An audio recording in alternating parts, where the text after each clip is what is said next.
तो बच्चों आज का आपका टॉपिक है नेस्ट इक्वेशन।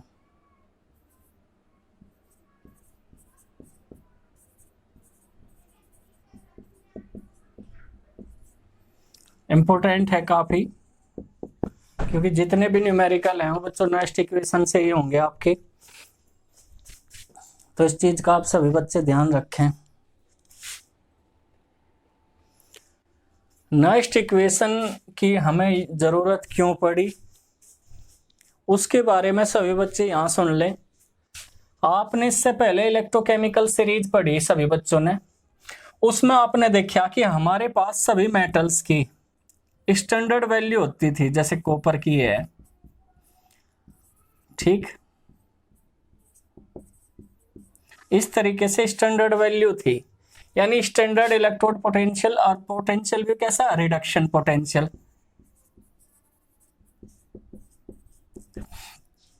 मौजूद था। तो इसकी हेल्प से हम क्या निकाल सके थे, ईएमएफ इलेक्ट्रोमोटिव फोर्स कैलकुलेट कर सकते थे।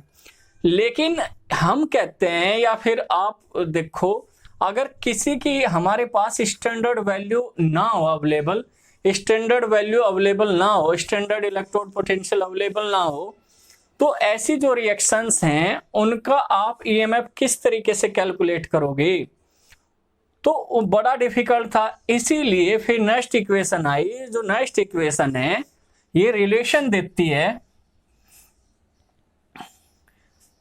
इलेक्ट्रोड पोटेंशियल में, टेम्परेचर में और कंसंट्रेशन ऑफ स्पीसीज यानी आयंस वगैरह, ठीक है। किस चीज में रिलेशन जरूरत तो इस वजह से पड़ी, अगर हमारे पास स्टैंडर्ड वैल्यू ना हो तो नेक्स्ट इक्वेशन की हेल्प से आप किसी का भी पोटेंशियल निकाल लोगे, सेल का, ठीक है। हाफ सेल का भी निकाल सको, फुल सेल का, ठीक, अगर हमारे पास स्टैंडर्ड वैल्यू ना हो तब की। और ये रिलेशन कहीं में देगी इलेक्ट्रोड पोटेंशियल, टेम्परेचर और कंसंट्रेशन ऑफ स्पीसीज। तो ये सभी बच्चे नोट करते रहे इस बात को। अगर आपके पास सिंगल इलेक्ट्रोड है तो उसके लिए नेक्स्ट इक्वेशन अलग है, और सेल के लिए नेक्स्ट इक्वेशन अलग है। तो हम यहाँ आपको एक रिडक्शन यानी हाफ कैथोडिक सेल ले रहे, एम कोई भी मेटल है और ये रिडक्शन फॉर्म में है बच्चों, प्लस एन इलेक्ट्रॉन इसने गेन किए और ये सॉलिड स्टेट में कन्वर्ट होगी। तो इस बच्चे यहाँ ध्यान से देखते रहें। इसके लिए एक नेक्स्ट इक्वेशन आओगी, क्या होगी, ए।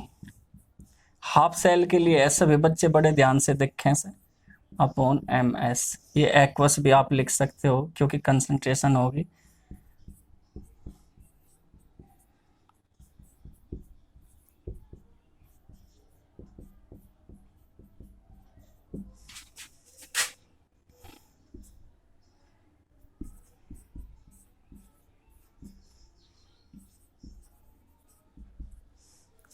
log 10 जब हम लेंगे तो इसमें यहाँ पे 2.303 की मल्टीप्लाई करनी पड़ेगी, वो नेक्स्ट उसमें देखेंगे। यहाँ होगा प्रोडक्ट अपॉन रिएक्टेंट,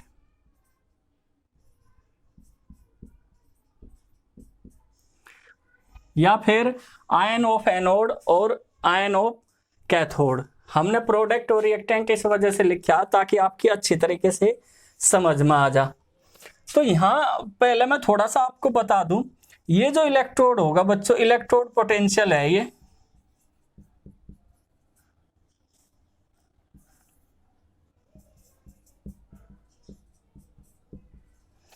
और ये उसी का स्टैंडर्ड इलेक्ट्रोड पोटेंशियल होगा। ये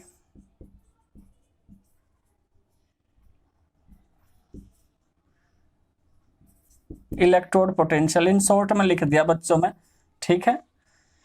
उसी इलेक्ट्रोड का स्टैंडर्ड इलेक्ट्रोड पोटेंशियल। ये आर क्या है यहाँ पे, गैस कांस्टेंट, ठीक। और टी क्या है यहाँ पे, टेम्परेचर इन केल्विन। और अब मैं आपको इनकी अभी वैल्यू भी बताऊंगा। ये है ना 25-25 डिग्री सेल्सियस पे लिया जाएगा यहाँ, इस चीज का भी आप ध्यान रखें। और ये क्या है, कंसंट्रेशन है। यहाँ पे क्या होगी बच्चों, ये कंसंट्रेशन, ये प्रोडक्ट की और ये रिएक्टेंट की कंसंट्रेशन। तो सभी बच्चे फिर से देख लो, ये इलेक्ट्रोड पोटेंशियल, ये उसी इलेक्ट्रोड का स्टैंडर्ड इलेक्ट्रोड पोटेंशियल, ये गैस कांस्टेंट, ये टेम्परेचर इन केल्विन, ये जो n है ये नंबर ऑफ ट्रांसफर इलेक्ट्रॉन, जितने भी इलेक्ट्रॉनों का ट्रांसफर होगा, ये फैराडे कांस्टेंट है। F इजिकल टू क्या है, फैराडे कांस्टेंट। तो मैं आपको बताऊं जो R है गैस कांस्टेंट, उसकी वैल्यू कितनी होती है 8.314 जूल पर केल्विन पर मोल, यहां पर होगी जो T हमने बताया 298 केल्विन या 25 degree Celsius. F Faraday constant 96,500 coulomb. तो ये चीज, ये वैल्यू आपको ध्यान रखनी होगी यहां पे।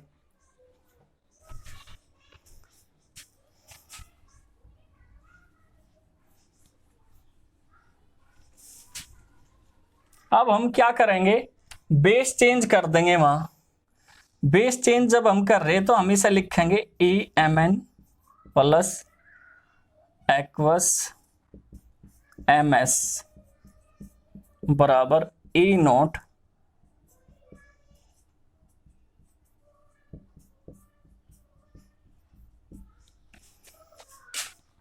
R की वैल्यू और T की वैल्यू हम अभी लिखेंगे, लेकिन उससे पहले 2.303 ये आया कहां से, उस चीज का ध्यान दो। अगर हम बेस E के बजाय 10 लें तो इसकी मल्टीप्लाई करनी पड़ती है, इस चीज का ध्यान रखियो, क्योंकि आपके इसमें जितने भी क्वेश्चन है न्यूमेरिकल हैं वो 10 बेस पे हैं, तो हम लोग 10 कर रहे हैं। अब इसका ln लिखा रहे हैं आपके यहाँ, ये प्रोडक्ट होगा और ये कंसंट्रेशन ऑफ रिएक्टेंट होगी, ठीक है।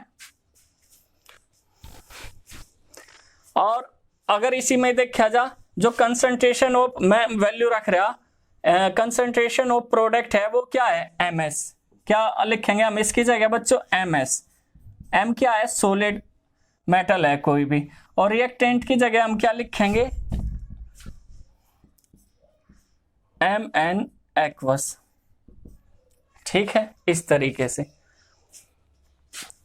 अब हम क्या लेंगे, at 25 degree Celsius from next equation.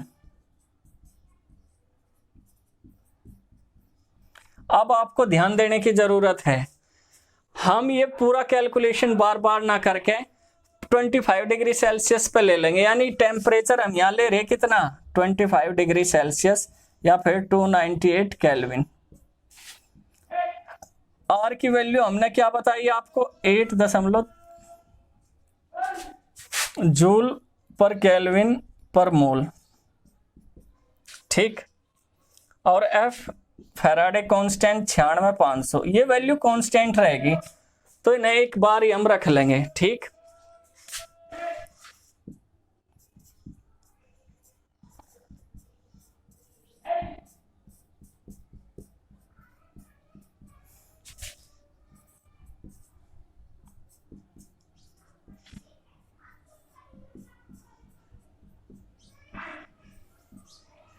Zero 0.0591 आओगी उनकी मल्टीप्लाई और डिवाइड करके। n तो ज्यों का त्यों रहेगा, क्योंकि ये तो अलग अलग आओगा सबके लिए, ये कांस्टेंट नहीं होने का। log 10, और जो अगर सॉलिड स्टेट में कोई मेटल है तो उसकी वैल्यू हमेशा 1 होगी, तो 1/n प्लस एक्वस, इसकी कंसंट्रेशन आपको गिवन होगी। तो ये वाली इक्वेशन जो यहाँ पे हमने लिखी, ध्यान से देखें सभी बच्चे, ये सिंगल इलेक्ट्रोड के लिए इक्वेशन है। किसके लिए बच्चों, सिंगल इलेक्ट्रोड के लिए। सभी बच्चे स्क्रीनशॉट ले लें, ये सिंगल इलेक्ट्रोड के लिए इक्वेशन होगी। अभी हम आपको इसका यूज भी बताओगे, किस तरीके से आप इसे अप्लाई करोगे न्यूमेरिकल में। तो सभी बच्चे स्क्रीनशॉट ले लें।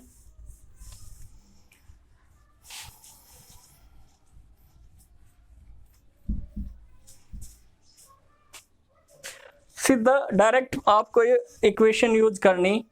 अगर आपको एग्जाम में दे दिया जा भाई ये इक्वेशन दे दी कॉपर 2 पॉजिटिव, ठीक, और इसकी वैल्यू दे दी 0.01 m मोलर, ठीक, +2 इलेक्ट्रॉन, और ये होगी जी आपकी कॉपर सॉलिड। ये आपको कैथोडिक हाफ इक्वेशन दे रखी है, एनोडिक भी दे सके वो हाफ इक्वेशन दी जाएगी सिर्फ, और गिवन होगा इसमें ई नोट सेल। हाफ सेल है तो कॉपर की वैल्यू क्या है आपको गिवन होगी, ये वाली 0.34 वोल्ट, ये आपको गिवन होगी। तो वो आपसे पूछेगा आप अब इसका पोटेंशियल निकालिए, इलेक्ट्रोड पोटेंशियल कैलकुलेट करो, सिंगल इलेक्ट्रोड दे दिया। तो हम क्या लिखेंगे, at 25 degree Celsius from next equation.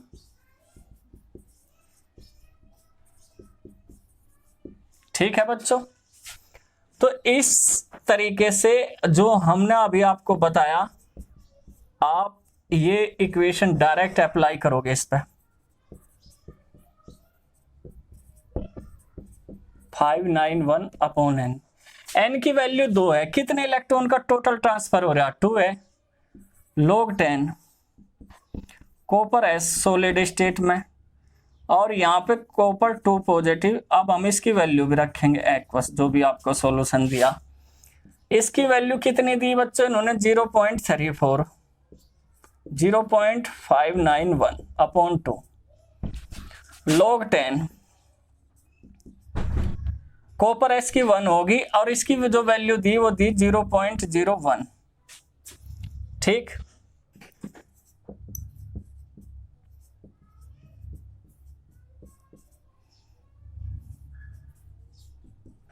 अब ये देखो ये क्या है, ये 10 की पावर -2 है, 10 की पावर -2 ऊपर जाके क्या हो जाएगा, 10 की पावर +2, यानी 10 की पावर 2 हो गया। ठीक, और इसकी log 100 की वैल्यू क्या हो जाएगी बच्चों, 2। ठीक है, क्या हो जाएगी, log 100 की वैल्यू आपको पता भी होगा, 0.34 - 0.59 अपॉन 1 इंटू 2 से 2 कट गया, तो 0.34 में से घटा के आपका क्या आ जाएगा बच्चों, आंसर आ जाएगा। तो इस तरीके से आपको ये कैलकुलेट करनी है न्यूमेरिकल हाफ इक्वेशन की। ठीक है, हाफ इक्वेशन के लिए इस तरीके से करना आपको, लेकिन अगर पूरे सेल की इक्वेशन दी जाए उसके लिए क्या करना वो भी देख लो भाई। अगर उसने एनोड या कैथोड दिए तो ये हाफ वाली लगेगी, अगर उसने कंप्लीट सेल दे दिया तो उसके लिए, जैसे कंप्लीट सेल हम बार बार आपको बता रहे, डैनियल सेल का एग्जांपल देकर, जैसे अगर ये दे दिया zinc solid plus copper 2 positive aqueous, अभी हम इसके कंसंट्रेशन नहीं ले रहे, एक्वस प्लस COS। तो कंप्लीट सेल के लिए, पूरे सेल के लिए नेक्स्ट इक्वेशन क्या होगी वो देख लो, at 25 degree Celsius.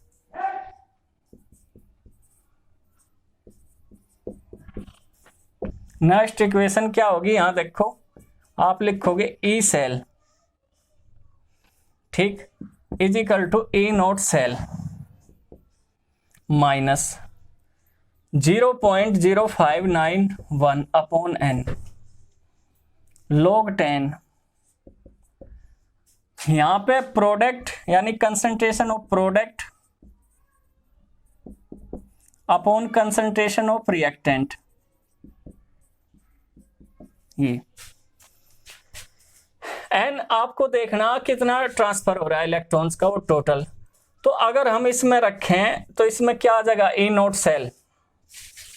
E naught cell की वैल्यू आप कैसे निकाल लोगे, उसको हम तोड़ के इस तरीके से भी लिख सके, ई note cathode minus E note anode.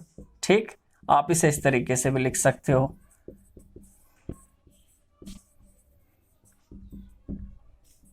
ये प्रोडक्ट होगी और ये आपका रिएक्टेंट होगा। तो इस तरीके से आप कैलकुलेट करोगे। अगर आपको एक इक्वेशन इस तरीके से दे दी जा, ध्यान देंगे सभी बच्चे, जैसे कॉपर दे दिया यहां सॉलिड स्टेट, ये सिल्वर दे दिया पॉजिटिव एक्वस, ठीक, ये इस तरीके से चेंज हो गया और ये हो गया आपका Ag। तो आप इसे अगर बैलेंस करोगे तो इसमें 2 की मल्टीप्लाई हो जाएगी, तो वो कहां जाएगा बच्चों, पावर में। कहां जाएगा, पावर में। रिएक्टेंट इस तरीके से हो जाएगा। ठीक, ऐसे भी कर सको आप, नहीं तो इस तरीके से भी। अगर ये A प्लस B कोई रिएक्टेंट है, C प्लस D प्रोडक्ट है, A और B इनके मोल्स हैं, C और D इनके मोल्स हैं, तो आप इसे कैसे लिखोगे?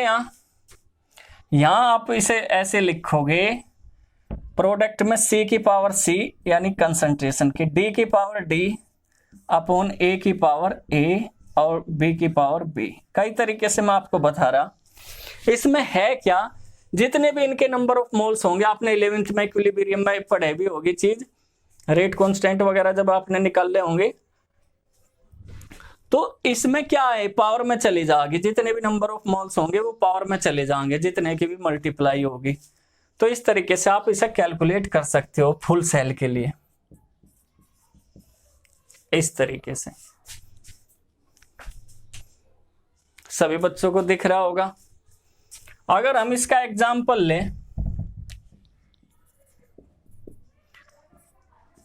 Cr है जैसे सॉलिड स्टेट में, प्लस Fe है 2 पॉजिटिव, और ये आपका Cr 3 पॉजिटिव प्लस Fe, ये सॉलिड स्टेट।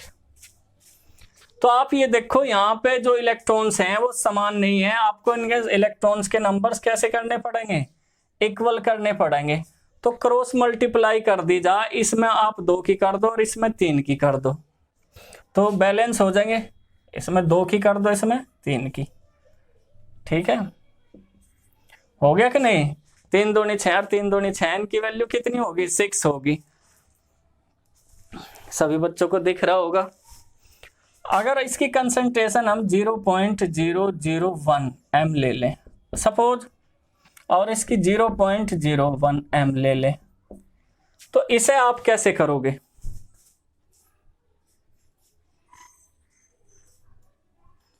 सभी बच्चों को दिख रहा होगा।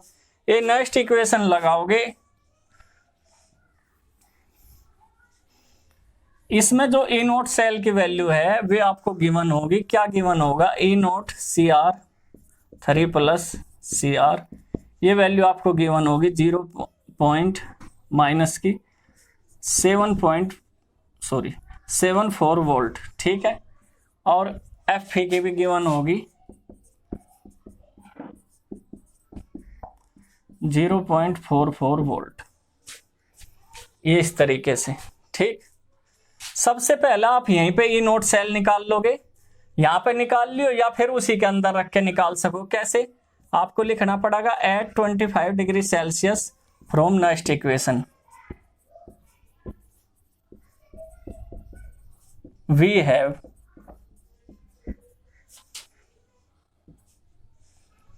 ई सेल बराबर E naught cell. E naught cell का मतलब यह है कैथोड माइनस एनोड, और कैथोड क्या है बच्चों? यहाँ पे कैथोड वो हो जिसकी वैल्यू कम नेगेटिव है। तो आप यहाँ क्या लिखोगे? Fe 2 positive Fe minus E naught Cr 3 positive Cr, bracket में माइनस 0.0591, n की वैल्यू 6 है भाई, 6 इलेक्ट्रॉन का ट्रांसफर हो रहा, log 10। पहले ऊपर प्रोडक्ट की कंसंट्रेशन, ये तो 1 हो ही जाए, इन्हें तो आप लिखने की जरूरत नहीं, बस कंसंट्रेशन ही लिख लो। Cr3 की वैल्यू कितनी है इसमें? 0.01, लेकिन एक चीज का ध्यान देना, इसका स्क्वायर हो जाएगा। क्या हो जाएगा बच्चों? स्क्वायर। और Fe की वैल्यू कितनी है? 0.001 क्यूब। ठीक, हमने इनकी कंसंट्रेशन लिख दी। अगर आपको नहीं पता चल रहा, हम ये कह रहे प्रोडक्ट ऊपर लिखे जा, रिएक्टेंट नीचे, ये तो सॉलिड है, इनकी तो 1 होगी वैल्यू, तो बचेंगे क्या? ये बचेंगे Cr की वैल्यू ये आ रही, 2 की मल्टीप्लाई वर्ग हो गया, Fe की वैल्यू आ रही, इसकी क्यूब होगी। ठीक है बच्चों,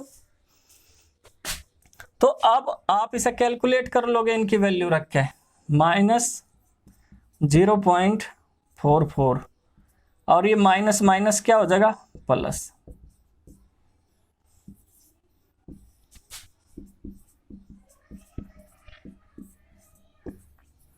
log 10।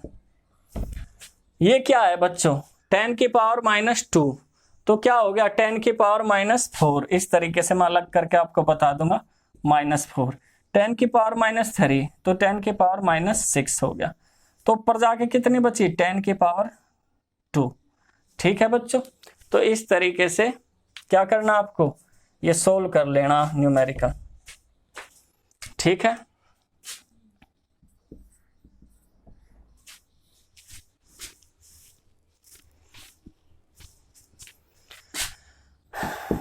यहां कितना बचेगा बच्चों, +0.30 -0.591/6 log 10। ये भी आप लिखने की जरूरत नहीं, क्योंकि ये क्या आ जाएगा यहाँ ×2, और आप इसे जब सोल्व करोगे तो क्या आ जाएगी, आपकी वैल्यू आ जाएगी। तो ऐसे करने आपको न्यूमेरिकल। ठीक है बच्चों, इस तरीके से आपको न्यूमेरिकल करने होंगे। सभी बच्चे स्क्रीनशॉट ले लें और इनके न्यूमेरिकल ट्राई करें। अगर कोई भी प्रॉब्लम है तो कमेंट्स बॉक्स में डाल दें। ठीक है बच्चों।